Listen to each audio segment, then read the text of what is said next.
Olympic hockey. So, of course, the gold medal game, a letdown, because the big game was Friday, the 1-0 win for the Canadians over the Americans.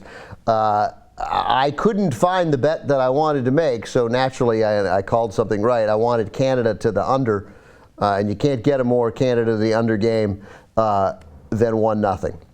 And I think in seeing the reaction, you know, this is a point I'm sure you'll disagree with, Rick, but you'll be wrong. Like, you see why it's so much a bigger deal when Canada wins. It means so much more to them because, of course, it is their national game and it's our fourth game. So it meant a tremendous, it means so much whenever Canada wins, whether you were paying attention on Twitter or you just look at the video of people across Canada reacting. It was most dramatic the day before on Thursday when Canada beat the U.S. in overtime in women's hockey in that dramatic comeback. But it's the national sport of Canada. They're our lovely neighbors to the north. I was very glad they won. Nothing against the U.S. hockey team, but I like Canada to win in hockey. It feels right. Yeah, okay, so you said lovely neighbors.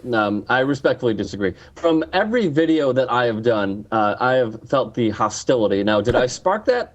Maybe. But I have certainly seen, whether it's through Twitter, through the comments, my American bias certainly did take over. But, you know, those friendly neighbors to the north, like Lawrence, who's a fine editor for the Young Turks, not so friendly when it comes to Canada. And I even told him, as a rightful Canadian, you should apologize for your win. He did not do that. So I took that as a rude gesture on the part of Lawrence. But no, seriously, like, I wasn't rooting for Canada. I wasn't rooting for Sweden. I was rooting for the States. And when they lost 1-0, I knew that Canada would go on to win the gold. The unfortunate story, the backstory behind all this is that Nicholas Backstrom, who's 26 years old, was ruled ineligible because he tested positive for some substance, some element in his allergy medicine that he's been taking for 7 years. He already told the IOC that he was taking it prior to the Olympics. They tested him, and then they pulled him 2.5 hours before the game. So Sweden was without Henrik Zetterberg, Henrik Sedin, one half of the Sedin Queens, Johan Franzen, and now Nicholas Backstrom. So Sweden was decimated. I had a feeling that they would not win, but if they had Backstrom, could they have? Maybe. I mean, who thought the United States team would win in 1980?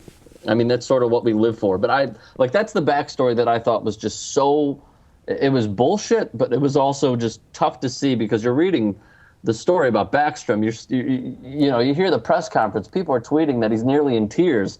He said this would be the biggest game of his life. That's just the unfortunate case, unfortunately, that went into this game. Yeah, that's too bad, but he'll be all right. I don't know about nearly in tears. Like, you're either in tears or you're not in tears. You're nearly in tears. Well, I mean, you can nearly be in tears. Like when you start, you feel it in your throat and you start feeling it in your eyes, but you pull yourself to not cry. That's nearly in tears. I've been there many times, okay? I know from experience. Everybody wants things to be more emotional than they are. But that was, nonetheless, given the deficiencies then that Sweden had, particularly tough against Canada. They didn't allow a goal in the last, 164 minutes of Olympic play.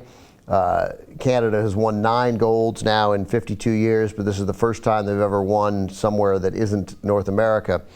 And I think that's right, which seems rather staggering. They've won 9. No, that is right. I mean, the big question was if they would be great on a bigger ice surface, but they were. Defensively, they were great. I mean, it was some of the best hockey I've ever seen defensively. Like Crosby and Toews didn't score, 2 captains, and one of them, the actual captain of not only their club, the Pittsburgh Penguins, but country Canada, they didn't score until the final game. So, I mean, defensively, it was astounding and tremendous to watch.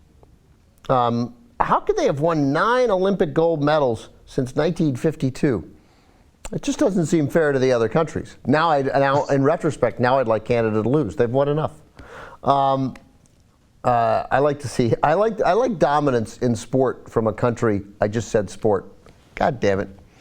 I like dominance in sports. You said sport! I did. It's a sad day. Rick is frozen, by the way. I saw that. Rick has managed to do the impossible. He's frozen in Mexico. I can't believe, I like it when a country like Canada dominates in sports, like in a certain sport. There we go. because it's Canada, for crying out loud. There's like 275 people in the whole country.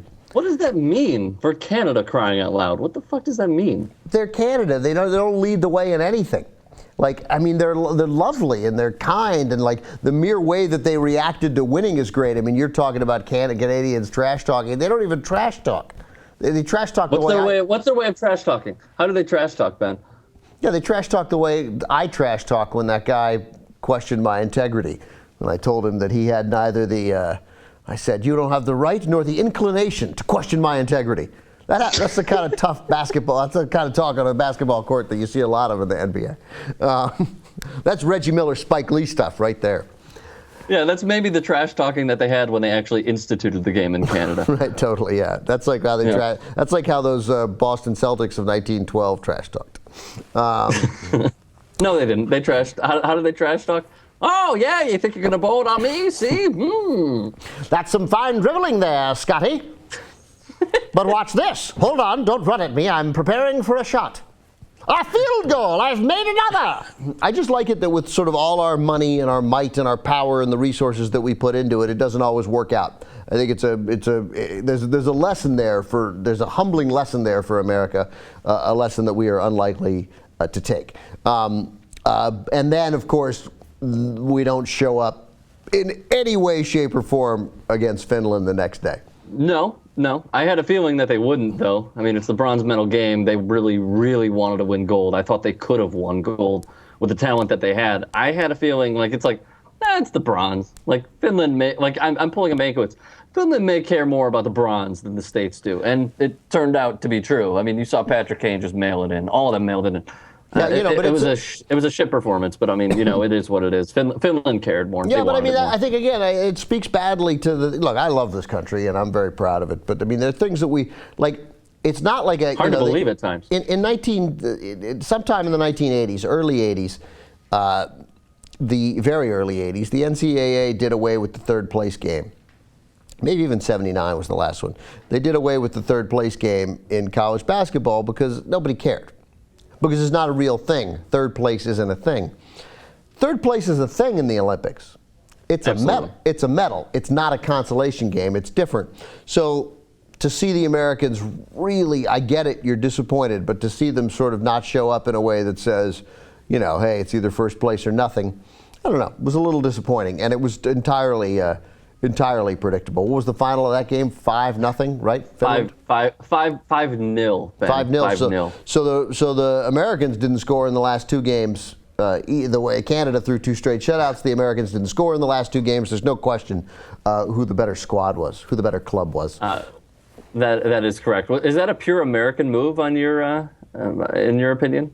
It's an American move. I mean, I guess other people could have done it, but it seemed like an American move. Like, oh, we didn't win. Whatever. This is stupid. I don't want the bronze. It's so stupid. I hate the bronze. Smelling salts. Yeah. Anyway, it was an impressive performance by the Canadians, and I do like the Olympic hockey. Yeah. Lastly, I just want to say all credit should go to Steve Yzerman because he put the roster together exactly how he wanted to. It was well structured. It was very strategical, but. They played some of the best hockey I have ever seen. Again, defensively, they were outstanding. I mean, winning gold really should not be a humongous surprise, but at one point I was actually curious if they would even, not medal, but if they would win gold because they weren't putting up the goals from the forwards. The Ds were putting it up, and then John Tavares goes down. But, I mean, all credit goes to the players and Steve Yzerman, in my opinion.